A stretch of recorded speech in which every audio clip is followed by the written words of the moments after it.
Welcome to my new blog. तो guys आज हम आए हैं जियाना की शॉप पे, वहाँ पे हमारा शूट चल रहा है। तो देखो कैसा सब बिखरा हुआ पड़ा है, ये लोग सब देखो, मालिक लोग काम कर रहे हैं और हम उनके पास काम करवा रहे हैं। हमारा शूट का थोड़ा सा ब्लॉग होता है, लेकिन इन लोगों को बहुत सारा काम करना पड़ता है और यहाँ पे बहुत अच्छी अच्छी प्रोडक्ट्स है। मैं आपको सारी रील्स में दिखाऊंगी, तो हमारे साथ जुड़े रहना। કેમ છો?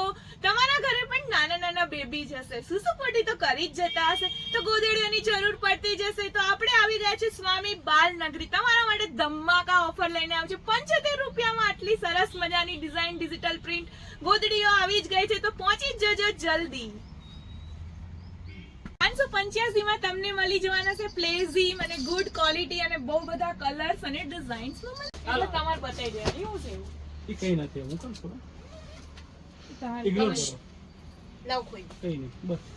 ये मेरे कॉलेज की फ्रेंड है, ये इसकी शॉप है स्वामी बाल नगरी और इसके हस्बैंड है जीजा जी है, लेकिन बहुत काम करवाते हैं। और देखो हमने सब पूरी दुकान तहस नहस कर दी, अब वो लोग सही करेंगे और हम शूट करके घर जा रहे हैं और सारी प्रोडक्ट हम आप लोगों को दिखाइए। कैसी लगी है कमेंट सेक्शन में जरूर से बताना और शॉप की विजिट जरूर से करना। Bye bye.